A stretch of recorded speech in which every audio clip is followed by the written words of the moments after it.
सी कहानी किताबों में पढ़ा होगा या सुना और देखा होगा, लेकिन आज आप जानेंगे कि वास्तव में भूत प्रेत होते हैं या यह एक पूरी कल्पना है। आज के परिवेश में और गरुड़ पुराण के अनुसार हम जानेंगे कि भूत प्रेत भी होते हैं। कई तांत्रिक लोग भूतों को अपने वश में करने का दावा करते हैं, लेकिन आइए जानते हैं सच्चाई क्या है।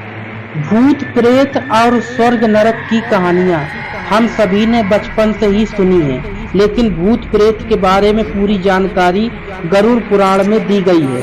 इस महापुराण में जीवन की तमाम नीतियों के अलावा मृत्यु के समय और बाद की स्थितियों व स्वर्ग नरक और पितृलोक के बारे में काफी कुछ बताया गया है। साथ ही जीव आत्मा, प्रेत आत्मा और सूक्ष्म आत्मा के अंतर को भी बताया गया है।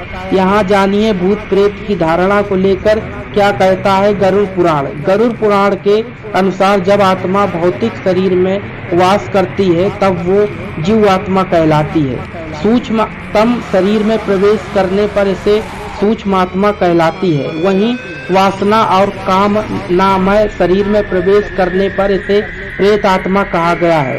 इन भूत प्रेतों की अपनी श्रेणियां होती हैं, जिन्हें यम, संकनी, डंकनी, चुड़ैल, भूत प्रेत, राक्षस और पिशाच कहा जाता है। धर्म शास्त्रों में 84 लाख योनियों का जिक्र है। इनमें पशु, पक्षी, मानव, वनस्पति और कीट पतंगे आदि सभी शामिल हैं। इनमें से अधिकतर योनियों में जीव आत्माएं शरीर त्यागने के बाद अदृश्य भूत प्रेत योनि में चली जाती हैं।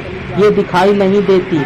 गरुड़ पुराण में 84 लाख योनियों का जिक्र है, जिसमें कीट पतंगे, पशु, पक्षी, वृक्ष और मानव आदि सभी शामिल हैं। इनमें से तमाम योनियों की जीव आत्माएं मरने के बाद अदृश्य भूत प्रेत योनि में चली जाती हैं, लेकिन वे सभी अदृश्य तो होती हैं, लेकिन बलवान नहीं होती। अदृश्य होकर बलवान होना आत्मा के कर्म और गति पर निर्भर करता है। वहीं कुछ पुण्य आत्माएं मरने के बाद भूत या प्रेत योनि में न जाकर पुनः गर्भ धारण कर लेती हैं। जीव, नी, मानव आदि सभी शामिल हैं। इनमें से तमाम योनियों की जीव आत्माएं मरने के बाद अदृश्य भूत प्रेत योनि में चली जाती हैं, लेकिन वे सभी अदृश्य तो होती हैं, लेकिन बलवान नहीं होती। अदृश्य होकर बलवान होना आत्मा के कर्म और गति पर निर्भर करता है। वहीं कुछ पुण्य आत्माएं मरने के बाद भूत या प्रेत योनि में न जाकर पुनः गर्भ धारण कर लेती हैं। आजकल बागेश्वर धाम सरकार के आचार्य धीरेन्द्र शास्त्री बहुत चर्चा में है। सोशल मीडिया पर भी काफी दिनों से बागेश्वर धाम सरकार के बारे में बहुत सी बातें कही जा रही हैं। जो लोग बागेश्वर धाम सरकार के बारे में नहीं जानते हैं, उन्हें बता दें कि बागेश्वर धाम सरकार मध्य प्रदेश के छतरपुर जिले में स्थित है। इस दरबार में लाखों की संख्या में श्रद्धालु अपनी अर्जी लेकर पहुंचते हैं। धीरेन्द्र शास्त्री बागेश्वर धाम सरकार के नाम से दुनिया भर में प्रसिद्ध हो चुके हैं। धीरेन्द्र शास्त्री को लेकर कहा जाता है कि वह लोगों के मन की बात जान लेते हैं और दरबार में ये लोगों की परेशानी उनके बताने से पहले एक कागज में लिख देते हैं और उसके उपरांत लोगों से उसके बारे में पूछते हैं। बागेश्वर धाम सरकार को लेकर महाराष्ट्र की एक समिति ने उनकी शक्तियों को लेकर चुनौती दी थी। बागेश्वर धाम सरकार पर लोग अपनी परेशानियां और प्रेत बाधा दूर करने के उपाय के लिए जाने जाते हैं। बागेश्वर धाम सरकार ही नहीं बल्कि मध्य प्रदेश में ही स्थित पंडोखर सरकार धाम और कानपुर स्थित करौली सरकार भी ऐसे ही चमत्कारों के लिए जाना जाता है।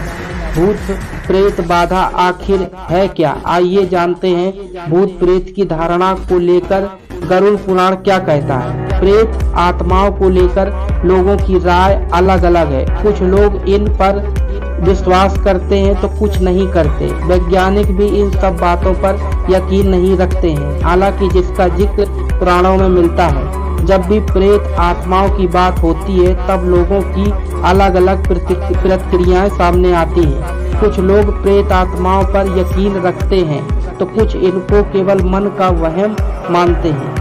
वैज्ञानिक भी इन सब बातों पर यकीन नहीं रखते हैं, लेकिन आज भी अनेक लोग प्रेत आत्माओं के होने का दावा करते हैं। प्रेत आत्माओं से जुड़ी अनेक कहानियां भी सुनने को मिलती हैं। प्रेत आत्माओं को लेकर कहा जाता है कि ये सिर्फ रात में ही निकलती हैं। ऐसे में सवाल उठता है कि क्या सच में प्रेत आत्माएं होती हैं? रीम द्वागवण पुराण में भी धुंधकारी के प्रेत बन जाने का विस्तृत वर्णन मिलता है। पुराने युगों में भी प्रेत आत्माओं के अस्तित्व का वर्णन मिलता है। जैसे कि युधिष्ठिर को एक यश ने प्रश्न पूछे थे जो एक प्रेत आत्मा थी। इसी तरह तुलसीदास जी को भी एक भूत ने ही हनुमान जी का पता बताया था। गरुड़ पुराण में प्रेत आत्माओं का उल्लेख मिलता है। गरुड़ पुराण के अनुसार प्रेत आत्माओं की अपनी श्रेणियां होती हैं। इन श्रेणियों को यम, शक्नि, डाकिनी, चुड़ैल, भूत, प्रेत व राक्षस कहा जाता है। शास्त्रों में 84 लाख योनियों का जिक्र मिलता है, जिसमें शरीर त्यागने के बाद जीव आत्माएं भूत प्रेत योनि में चली जाती हैं। हालांकि सभी आत्माएं प्रेत नहीं बनती हैं। पितृदोष से बचने के लिए हम पितृ पक्ष में पूर्वजों का श्राद्ध करके उनको तृप्त करते हैं। आज के परिवेश में कई साधु संत भूत प्रेत निवारण का दावा करते हैं। आमतौर पर 21वीं सदी में लोग भूत प्रेतों पर कम ही भरोसा करते हैं, लेकिन झारखंड के जमशेदपुर में भूतनाथ बाबा नाम के एक शख्स का दावा है कि बीते 20 सालों से भूतों को पकड़कर वो लोगों का भला कर रहे हैं।